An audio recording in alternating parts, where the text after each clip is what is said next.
art form in this game. A lot of dudes don't understand that. Like the Michael Jordan thing with the LeBron thing, that could be a whole nother story. But it's like you got Jordan #1 still. Of course, it's to me. Let me tell you something. It's not even close. Oh wow. Let me tell you something about LeBron. Okay. Great player.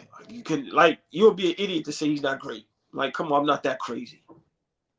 But when the playing field is level, he loses. Let me tell you, we were just on live arguing last night, and this is what I got killed for it. But I stand by what I say. People always go, he take bums to the finals. All right, but he loses with them bums. He only win when he got a super team. But when Kevin Durant met him with his super team, he got smoked. That like I said, because remember, my dude, we could be on here till 1 in the morning. We both gotta go to work. That's why certain things to talk about, it gets. So that's just my only thing. We agree. When the playing field is level with LeBron, we agree. He gonna give you 40. I'm not denying that. But the Red them beat that boy 4-1 with no problem. We agree. From when that first championship appearance against the Spurs, that was the knock on LeBron. He can't beat that zone. They knew that. That was like inside NBA stuff that's not going to be spoken about. These are a lot of Skip Bayless takes that he gets pounded for because he does say a lot of crazy shit, but he also makes a lot of good points. He's not up there by accident. Sometimes he makes some good points. Sometimes he does. Mark Cuban smoked him because he spoke about the basketball strategy, how they hounded LeBron. No, this is zone defense. We had him at this side of the court because he shoots this much and he's not going to pass him. He broke it down. And the same way he played against the Spurs, the first championship, was totally different from the regular season when he yammed it on Tim Duncan. He had that poster in his locker. And Tim Duncan is one of these silent killers. He doesn't like all that. You start talking tough to him, he don't say nothing. Like Kevin, you can see the Kevin Garnett interviews. I love it. Yep. That's the guy you want on your team. And I just didn't like the deer in the headlights thing for me. When the pressure was on, all the lights were on, and now, it's all on you. And when he's not expected to win, he performs differently. There's no expectations. He's great. But now when all the lights were on him, that's why he can't play the villain.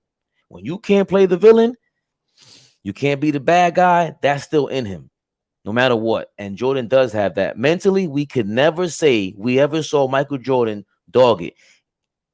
Ever. There was no story about that. The story was, the thing was with Jordan, don't talk to him. You better not piss him off. Let me explain something to you. They feared Michael Jordan. Nobody fears nobody no more. Like, there's no fear with the game. Like, and I let me tell you it's comical to me. When Dame Lillard, they said he was gonna get traded, right? And people was preaching for him to go to the Lakers. Remember, Lakers trying to get Kawhi Leonard when they had LeBron and Anthony Davis. How are you comfortable with that? I'm being honest. If I'm a superstar, all right. If I can team up with one guy, okay, cool. I'm not teaming up with 3-4 guys. I'm not calling Carmelo Anthony on the phone thinking that shit is mad cool. Yo, my dude, I need you. What are you talking about? Go out and play with what you got if you the GOAT. Michael Jordan let the GMs do their job. Yeah, but this guy JP on Twitter, shout out to him. He's dope because there's certain things that you guys say that I'm like, I would have never noticed that because I don't know shit about ball then. Like if I just sit back and okay, I'm gonna listen to the entire thing now. It's time for me to be a student.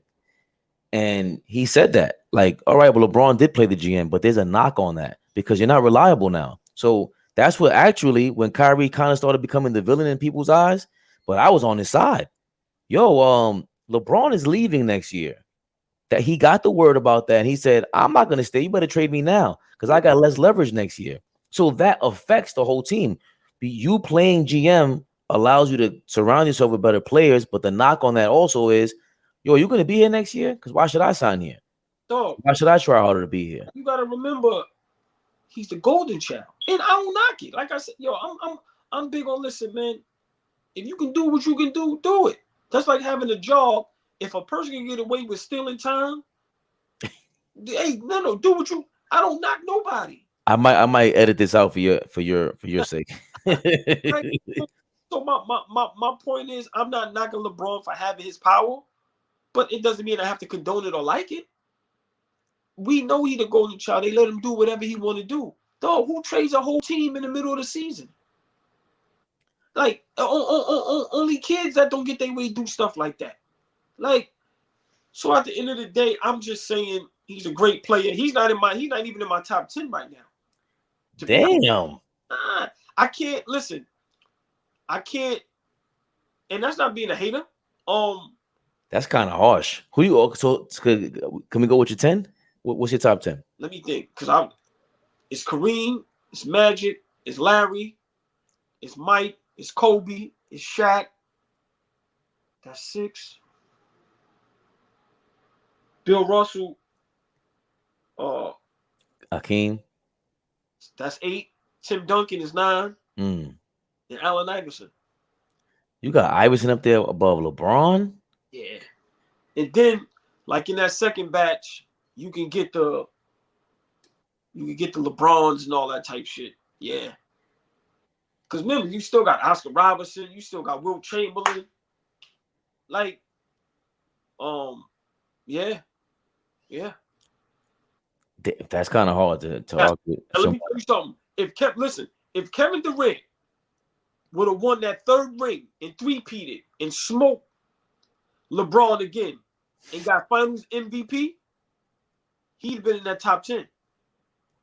Listen what I just said. If he would have 3-peat and beat the best player in the league and smoked them 3 years in a row, listen, man, that's my top 10.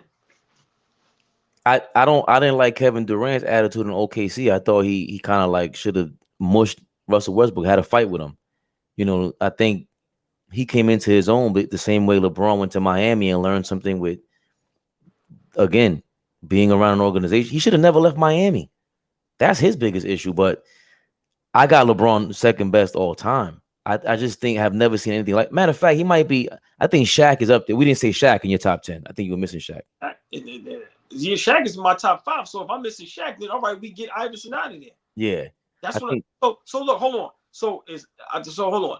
Kareem Abdul-Jabbar, Michael Jordan, Kobe, Tim Duncan, Shaq.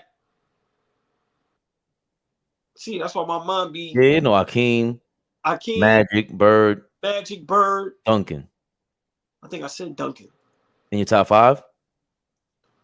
Is Duncan in my top? Nah, Duncan ain't in my top 5. He in my top. He's in my, because my top 5 is Jordan, Kareem, Shaq. Jordan, Kareem, Shaq, Larry Bird, and Magic Johnson. That's my top 5. My thing with Magic and Bird compared to LeBron, the competitive side, mentality side, Magic went through the tragic Johnson thing, and he came back from it. LeBron went through his embarrassing thing and came back from it. Even with all the flaws that we mentioned, deer in the headlights, I don't like that he learned the post-up game that late in his career, and you're 6'9", 280 pounds, whatever you were bragging about. He's fake tough to me also. All the flopping, I don't like any of that. And the shooting, like you shoot way too much. When he was in Miami, he had his 2 best seasons. He didn't shoot the 3-pointers. He shot 2 or 3 3-pointers, 52% from the field, 40% damn near from 3-pointers. Why do you think? Because you were selective. You played smarter, and you played your game, your size. But that being said, man, 19 years, he played double the amount of time Bird and Magic did. You know what I mean? Like, yeah, but all right, but what does that mean though? He played 19 years, so he took off the court seriously. Also, there was a different mentality with LeBron when he got embarrassed by Dallas. He changed and he realized it. That game 6 against Boston, when he dropped 45 and 15. Finally, we saw he was reading books. He's trying to get comfortable. Just like Jordan had to shift, Jordan had to calm the hell down and pass the ball. LeBron had to turn up. Like that game 6 against the Spurs, he had to turn up, and he didn't have that before. Like we said, he was a deer in the headlights, and then all of a sudden, all right, this is what we've been waiting for. Let me ask you a question, and I get this all the time. There's no defense played no more, man. Like let's all like we gotta like really be honest. Like there's literally no like everybody's averaging 30. A lot more possessions. Like if you can really guard somebody today, and I'm not meaning mug them, but if you can really put a forearm in their back, if you can really hand check a little bit, if you can really get somebody's space, like you literally can't touch nobody. Like it's no way in the world. Like back in them days, and Ryan is big on this. Ryan be like, yo, too, but come on, the guys I was playing defense was they worked in they packed bags. I'm like, yeah, but still, their presence was there. Yeah. They was tough. They got up in you. You ever played a video game and somebody played that computer D on you and you get aggravated? Imagine if you can do that today. Curry, listen, people really think Curry's gonna give Gary Payton 40? Right, no, not in that era. No, that's so what I'm saying is you telling me LeBron is gonna give Scottie Pippen 40 every night? No. That's my point. You think Draymond Green is gonna do anything with Dennis Rodman? So that's all I'm saying. I'm saying especially in that time. Like Rodman, these guys were built for these were the best of their time. Right, but it's hard comparing eras like that. But it's not, but no, I'm not comparing eras. I'm saying what if you could actually guard somebody? Like in today's game, a guy like Tony Allen, look at Pat Beverly. It's only maybe 2-3 dudes that really play defense. That they allow to do that. Yeah. Right. So I'm not saying you can't allow nobody to hurt nobody, but like literally, you see they got the new rules in the game now because the game is like a video game. You see now they got the rules where that sweep where they throw it out. Remember, Curry and Chris Paul is good for their dribble, and if you behind them, they'll stop and let you bump into them. That's out. So that's what I'm saying. They starting to see that the game is being so watered down. It's no good. But do you knock? So we're gonna take away points for LeBron because he is. No. He still is dominating this era though. Right. That's not because those same players, Gary Payton couldn't, and Rodman might not be able to play in his era because of that. Are you kidding? Listen, he changed the game without scoring. Who you know right now? That's why I say with him and Draymond Green, it's not even close. Dennis Rodman was guarding Shaq. Not saying Shaq wouldn't have gave him 40, but he was strong enough and smart enough to where the organization and the team told him, go guard the best big man in the game. Yo, man, that man, if you see, that man said, I studied the game so much that when the ball was in the air, I knew where it was going. That can work anywhere. I think with this many more possessions and the zone defense and the way they're able to play offense, it takes away from Rodman.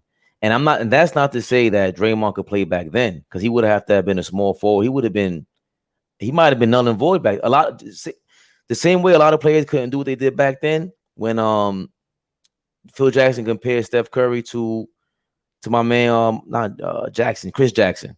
Right. Muhammad Abdul-Rauf on Denver. He wasn't lying. He's like, I've seen this before. Yeah. So all Phil Jackson was saying was, yo, none of these players, ain't nothing new about them but the rules. So I agree. It's just that I think it's hard for us to determine who would be great in each era because we got to start dissecting what are the interchangeable skills. Like no matter what era you in, this guy's going to be great because of this. Jordan, his mid-range is what separates. That's why Kawhi Leonard learned the mid-range. Kobe would dominate any era because they're Larry Bird, mid-range. You got that. I don't even know why people think that's gone. No. Yeah. Kawhi won the chip like that. So I think things like that have to be paid more attention to. Yeah. And defensively, that's harder to tell because they don't even allow a lot of the defenders from back in the day to play now. There's no big men. This guy Goldberg, when it's time for the playoffs, null and void because now they're playing old school, like the new school style. Like let me say something. Dennis Rodman says, see, what we have to realize is, and that's why I say a lot of these dudes study the game. That's why a lot of them, I think, can play in any era. Saying like guard LeBron, like I said, not saying he gonna stop him. Of course not. That's a freak of nature. No, but when a guy can dissect somebody's game and goes, I know where he likes the ball at. I know where he likes to drive at. So I do this, I do that. Yo, that's what keeps a player in the league. That's why a lot of dudes don't last too long. Because like I said, you got to know the game. You got to know, okay, I know that's what he like to do. I'm going to cut that off. So, you know, to me, that's a big difference with a lot of new young guys and a lot of the older guys. And it's almost like the rap game. It's like the same thing where, you know, they don't want to respect, you know, who was here before you. And the older dudes just saying, well, y'all don't know no better. No, you know, but some dudes, a lot of the older dudes couldn't play in this era. I can agree with that. I think any of the guys now could play in that back in the days era because the skill set is just crazy. Right. So I'm not saying Curry won't average 20 something, but he ain't gonna be razzle dazzle and doing none of that. He wouldn't be allowed to do that. Yeah. You see in the playoffs, they try to say Steph's the same player. No, he's not. Nah, they allow more physicality and they take him out of his game. I'm a Steph guy, right? And anybody tell you, my God, that's why I gotta get you like some of my old heads. They tell you I was on Steph Curry and Davidson. He's horrible in the playoffs. He's horrible in the playoffs. I wouldn't say horrible. I don't want to say horrible. But in big games, he don't show up. He's not Steph Curry. Yeah, because they're bodying him. It's harder. It's just there you go. Yeah, you're just being realistic. Ain't nothing wrong with that. You just answer my question. You see what happens when you're able to be a little bit physical? Like when you're able to be just a little bit physical, it changes the dynamic. Like if you was able to do like that to LeBron, look, a little bit. If you was able to just a little bit without the ref calling. Remember, you could get that close and don't even touch the player. They calling the foul. Yeah. We seen it. Right. Where if a person go like that, and when they show the replay, look, it didn't even come close to the face. Right. And replays is another thing. There were no replays. Imagine you could get up in somebody's chest a little bit. Just a little bit. So that's all I'm saying. But it can go both ways. Yeah, because people do that. I think that even with that comparison, if we're playing the time machine game, if you drop LeBron off into the 90s, he's going to have to deal with those rules. You're not crossing over like that. You're not going to be able to travel like that. There's a lot of things you won't be able to get away with. And you have to get accustomed to that in real time.